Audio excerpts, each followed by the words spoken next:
Imagine it's Christmas dinner. The table is loaded with golden turkey, cranberry sauce, steaming mashed potatoes. Fairy lights twinkle overhead. Everyone's laughing, passing plates, toasting to family. Then my husband Mark stands up, glass raised like he's about to give the toast of the century.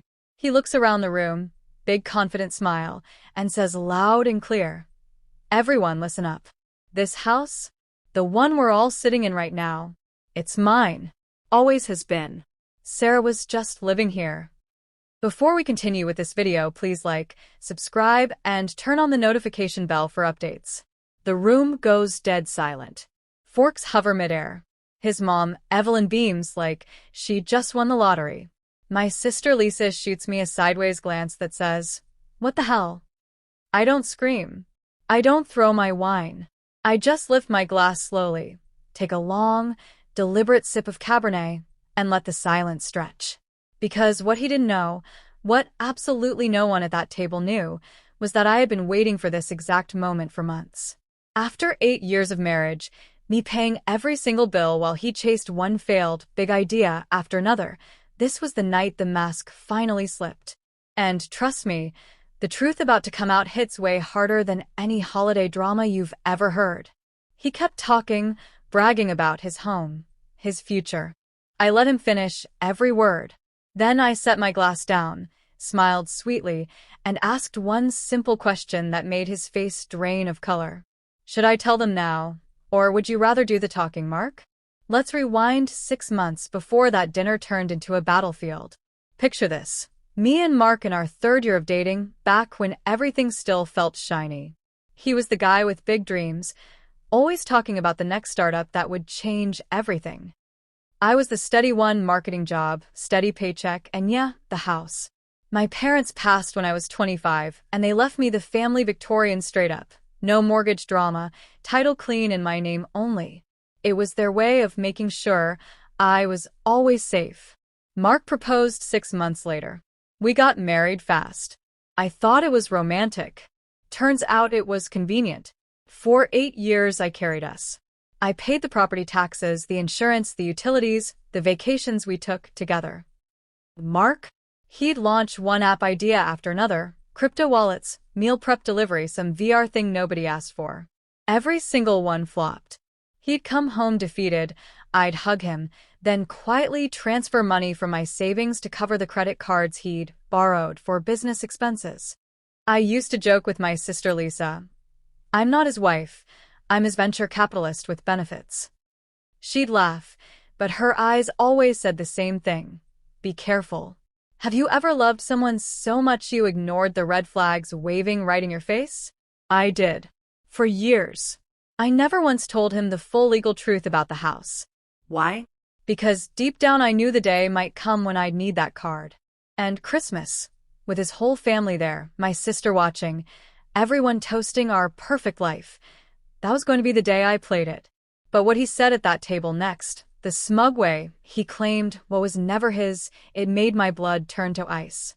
The table went completely still the second Mark stood up with that smug little grin plastered across his face. Glasses half raised. Turkey half carved. My sister Lisa's fork frozen an inch from her mouth. Everyone waiting for what they probably thought was going to be some sweet holiday announcement. Maybe a baby on the way, or Mark finally landing one of his big breaks. Instead, he clears his throat, looks around like he's the king of the castle, and says, "Everyone, I have some news. This house, the home we've all been welcomed into tonight, it's officially mine now. I've been working behind the scenes for a while. Sarah knows all about it." He winks at me. Winks. Like we're in on some cute secret together. His mom, Evelyn, lights up brighter than the Christmas tree. "Oh, honey, we're so proud." Robert, his dad, nods slow and approving, like this was the natural order of things. My aunts and uncles murmur congratulations. Lisa's eyebrow shoots so high it practically disappears into her hairline. She looks straight at me, mouthing, "What?" I feel my pulse in my throat, but on the outside? Calm. Ice calm. I swirl the wine in my glass and watch the legs run down the sides while Mark keeps going. He explains how he earned it. Years of contributions. Marriage means shared everything. I put in the vision, the heart. This place is our future, my future. Every lie lands like a brick. I let them stack. Have you ever sat there and listened to someone rewrite your entire life story right in front of your eyes? It's surreal.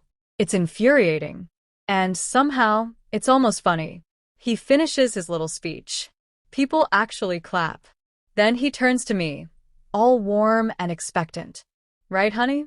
I set my glass down with the softest clink, smiled so sweetly the room could taste the sugar, and said, "Actually, no. The house isn't yours. Never was. And I have every single piece of proof right here. But first, should I tell them now, or would you rather do the talking?" The room froze like someone hit pause on the entire holiday movie. Mark's triumphant smile cracked. His eyes darted from me to the phone I slowly pulled from under my napkin. The color drained from his face faster than wine spills on white linen. Evelyn's proud beam flickered into confusion. Robert set his fork down hard enough to make the plates rattle. Lisa leaned forward, elbows on the table, suddenly very interested. I didn't raise my voice. I didn't need to. "Actually," I said, calm as if I were passing the gravy, "the house has always been mine. Sole title. My parents' trust made sure of that before we even said I do. No community property trick applies here. And Mark, you know that. Because 6 months ago you tried to change it." I tapped the screen. A PDF popped up, timestamped emails, a forged quitclaim deed with his signature next to a notary stamp that didn't exist, messages to a shady title company he'd paid cash to expedite.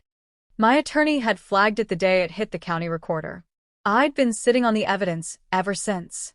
Quietly, patiently, letting him think the plan was working. He stammered, This is a misunderstanding. I was just protecting our future." Protecting. Right. Have you ever watched someone who swore they loved you try to steal the roof over your head while smiling at your family? The betrayal doesn't hit all at once. It seeps in, cold and sharp, until every memory you built together feels poisoned. I turned the phone so everyone could see the screen. I let you keep talking tonight because I wanted them to hear it from you first. But now? Everyone gets the truth. Mark reached for the phone like he could snatch the evidence away. I pulled it back gently. "No, darling. This is karma. And I'm not done yet." That's when I stood up, chair scraping back. All eyes locked on me now. Mark half risen like he might bolt, but he stayed frozen, mouth open. No words left. I raised my glass, the same one I'd been sipping so calmly through his entire performance. Voice steady, clear enough for every corner of the room. "To family," I said. "Real family. The kind that doesn't try to steal your home while you're busy paying for theirs. And to never letting someone take what's yours." I paused, letting it sink in. Then the rest came out smooth and final. I filed for divorce this morning. Irreconcilable differences, plus the small matter of attempted fraud. The house stays mine. Always was. And Mark, the county recorder already has your little paperwork attempt flagged. My lawyer's handling the rest. You might want to call one of your own." Evelyn gasped, hand to her chest. Robert looked like he'd been slapped. Lisa actually smiled, small, proud, the first real one all night. Mark tried one last time. "Sarah, we can talk about this." "No." I cut in. "We're done talking. Sit. We're not done eating yet." The irony tasted better than the wine. He wanted the house so badly he risked everything. Now he couldn't even afford the ride home. I let him finish his speech that night. And when he was done, so was our marriage. But there's one last thing I haven't told you, the part that still makes me smile every time I think about it. Remember that slow sip of wine I took while Mark was crowing about his house? That wasn't defeat. That was me choosing the exact second to strike. The truth landed like a quiet bomb. No yelling. No tears in front of them. Just facts, documents, and the cold realization spreading across every face at the table. Mark tried one last weak protest. "We can fix this, Sarah," but the room had already shifted. Lisa reached over and squeezed my hand under the table. Evelyn stared at her son like she was seeing him for the first time. Robert just shook his head, silent. I walked away from that dinner lighter than I'd felt in years. The house stayed mine. The divorce went through clean. Mark?